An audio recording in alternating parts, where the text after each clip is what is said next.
Esta es una representación que hice del Kybalión. El Kybalión es un escrito de un tal Hermes Trismegisto. Te voy a mostrar más de cerca, porque aquí opté por la abstracción, salvo unos ojos que podés descubrir por ahí, porque eran 7 principios tan profundos, tan herméticos. Es decir, Hermes es el padre del hermetismo, ¿no? Estos 7 principios que traté de representar acá eran el mentalismo, la correspondencia, la vibración, la polaridad, el ritmo, causa y efecto, y el último que se le llama la generación, que tenía que ver con el generar, con génesis, pero también por extensión refería al género, obviamente. Pero ¿quién era este Hermes? A ver si puedo poner el celular apoyado aquí y hablamos un par de minutos de este señor, de los que yo también lo pongo dentro de esta galería que te decía los otros días de personajes de dudosa existencia. Si bien los escritos jeroglíficos dan testimonio de él, primero, no quedan textos de su autoría. El libro del Kybalión, que estoy releyendo, en realidad dice, como autores aparecen 3 iniciados, y otra vez el número 3. Es decir, no lo escribió él, son 3 discípulos que escriben lo que supuestamente escribió o dijo, pensó Hermes Trismegisto. Ya Trismegisto de por sí ya no es un nombre, refiere a una adjetivación. Quiere decir 3 veces grande, porque él era considerado el mejor sacerdote, el mejor rey y el mejor filósofo. Algo casi irreal, ¿no? O sea, un hombre extraordinario. Considerado también el descubridor de la alquimia, el padre de la astrología, y quien, según historiadores, escribió los textos de la tabla esmeralda. Es decir, era un grande por donde lo mires.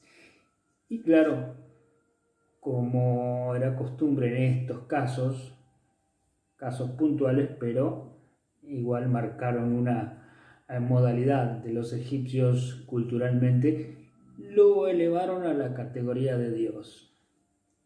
¿Qué Dios? Nada menos que Tot, ese Dios con cabeza de ibis del que hablábamos los otros días, que tenía que ver con la geometría, porque era el que medía el mundo, medía la tierra, ¿no? De ahí que surge la geometría sagrada.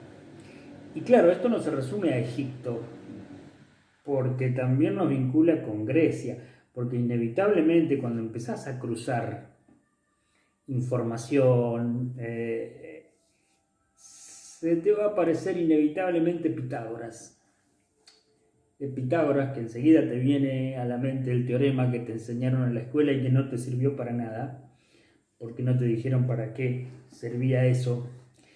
Encima, con un dato histórico falso, porque en realidad no lo descubrieron los griegos a este teorema, sino que los egipcios, justamente en la época de Hermes Trismegisto y del dios Tot, ya lo conocían a ese teorema, es decir, hacía siglos. Por eso estas relaciones de ciertas personas y ciertos seres que nos han dejado tanta sabiduría y tanto testimonio se empiezan a entrecruzar, y es interesante porque, por eso, fíjate, este libro que habla de Kybalión, el editor decidió poner una cabeza de ibis en la portada. Él sabía de qué se trataba. Ahora sí, seguimos hablando de Pitágoras. Ya un poco abrigados y con unos mates calentitos podemos hablar horas. No, que venía de una actividad física de 50 minutos, ¿viste? Y el cuerpo se va enfriando. Entonces, te contaba esto de bueno, Hermes Trismegisto y cómo se cruzaba en algún momento la historia con este señor Pitágoras, Pitágoras de Samos. Eso ocurre cuando realmente empezás a hacer lo que le llamamos la mitología comparada. Porque una cosa es leer la historia, un dato tras otro acumulado, el historicismo, donde vas sumando información. Otra cosa es empezar a ver relaciones, que tiene que ver algo, una cosa con otra. Y ahí sucede que este señor Pitágoras, otro de los que pongo entre esta galería de dudosa existencia, muy dudosa existencia, creo que Pitágoras es una suma de escritos. Pitágoras que nace en Samos, se habla del año 572 y se data la muerte creo que en 497 antes de Cristo, o sea unos 70 años, pero en realidad no hay testimonio concreto. Sí hay muchas relaciones numéricas entre la fecha del nacimiento, las cifras, nacimiento y muerte, pero no me voy a meter con eso porque sería para largo, muy largo, pero sí vamos con los conceptos, porque este Pitágoras, producto de muchas casualidades, siendo que estos tipos y sus cultores no creían en las casualidades, todo era causa y efecto, como planteaba Hermes, porque él, bueno, se cría ahí en Samos y de pronto con todo el conocimiento básico que había aprendido sobre geometría, arquitectura, en fin, se traslada a Mileto, en la mejor época de la cultura, donde ahí brillaba Tales de Mileto.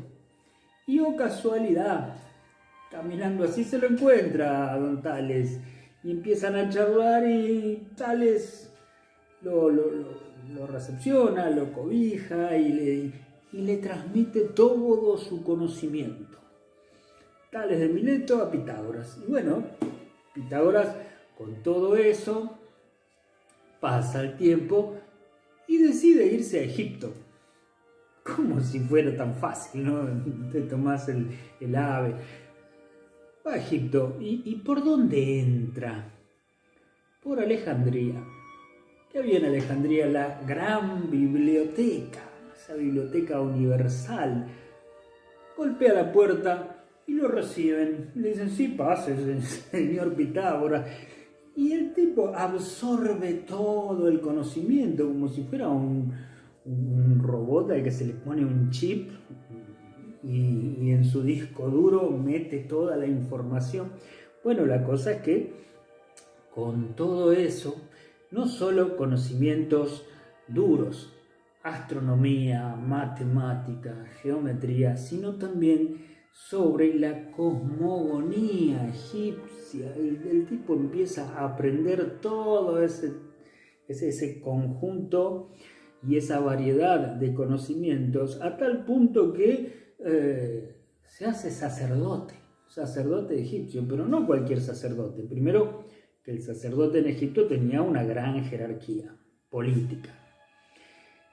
Dentro de los sacerdotes pasó a destacarse, pero enormemente.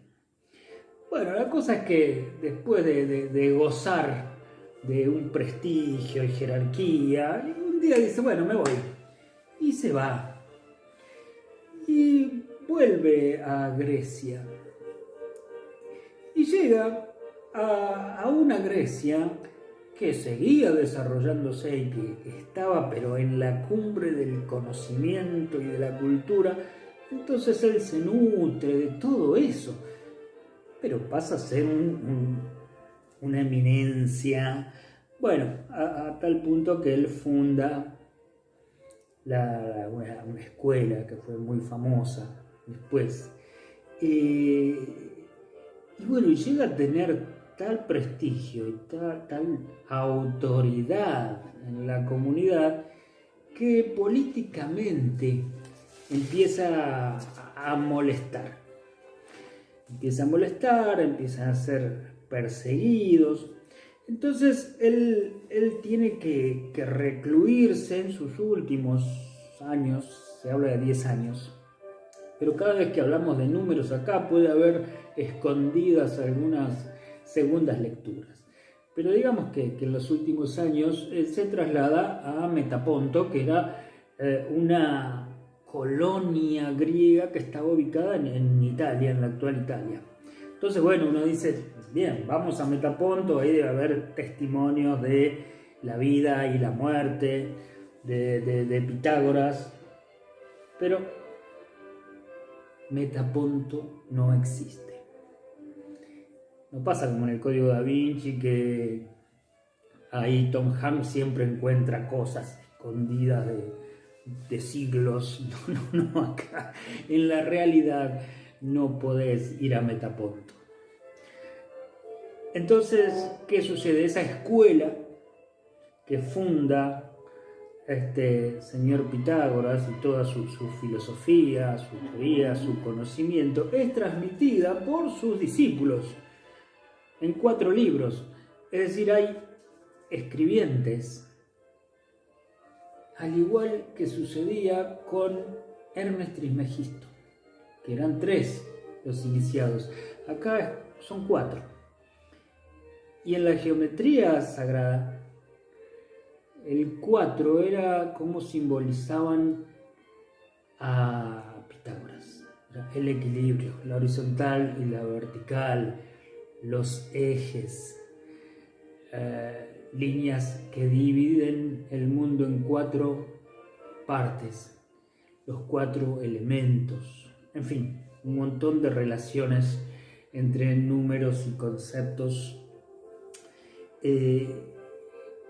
Y estos no parecen ser casualidades. Estos 4 señores que nos dejan todo ese legado de conocimiento de Pitágoras, donde podemos establecer una enorme relación con Hermes Trismegisto. Es más, cuentan algunos historiadores que Pitágoras en Egipto es nombrado Dios. Y cuando hablamos de Tot, estamos hablando de Hermes Trismegisto y también estamos hablando de Pitágoras. Una trilogía, 3 en 1, una misma persona que en realidad representa 3. No sé si te sonará algo eso. Bueno, el tema es que pasa un siglo más o menos y un señor decide viajar a Samos. Este señor se llamaba Platón. Viaja a Samos, como si vos te tomás hoy un avión. Llega y caminando por ahí, casualmente se choca con descendientes de los escribas de Pitágoras. Porque este conocimiento, que era hermético, no se transmitía a cualquiera, era una cofradía, se iba transmitiendo de boca en boca y de generación en generación. Calculá, pasó un siglo para que Platón contacte a estos hombres, de casualidad. Y bueno, y tal es así que Platón toma todos esos conocimientos y después los transmite en su famosa obra El Timeo, donde te narra esto de los sólidos platónicos, ¿no? Estos objetos geométricos en base a los cuales hoy damos las clases de geometría. Pero la verdadera geometría, esta que tiene relación con muchas cosas, con cosas de la vida cotidiana, como de la mística, como de la música, porque esa es otra cosa.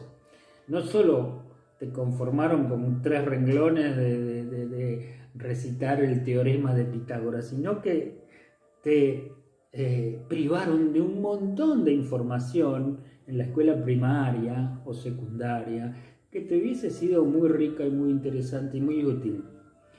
Porque se lo considera a Pitágoras, entre otras cosas, como el inventor de la música. No se puede decir cuándo nació la música, todos hicimos música desde el comienzo de los días, de la prehistoria. Pero se lo nombra a él como el iniciador formal de la historia de la música, cuando él caminaba una vez y escucha a unos herreros que están tin, tin, con sus herramientas y el hierro. Entonces él escucha los sonidos y dice, a ver, paren, y empieza a relacionar los sonidos y a encontrarle calidades y cualidades. Después va a su casa y mide el sonido, es decir, toma como referencia, por ejemplo, un sonido es 1 metro, entonces a partir de ahí lo duplica y esa es otra nota, o toma la mitad de ese metro y genera los semitonos, y así va creando relaciones numéricas que conforman una octava. Ese era Pitágoras. En cambio, qué sé yo, cuando estudiaste en la escuela, lo que tenías que hacer era tocar un instrumento, sea lo que sea, así fuera un triángulo, para que no te bajen la nota. Una estupidez total. Pero bueno, así aprendimos. Por suerte la vida te da tiempo como para poder reivindicarte un poco de ciertas cosas. El tema es que cuando realmente haces esto de los conocimientos comparados, es cuando empiezan a aparecer muchas cosas que están ahí ocultas un poco por nuestra ignorancia y otro poco porque, como decía Hermes Trismegisto en el Kybalión, la sabiduría es una boca que está cerrada y solo se abre ante el oído de la gente que está preparada para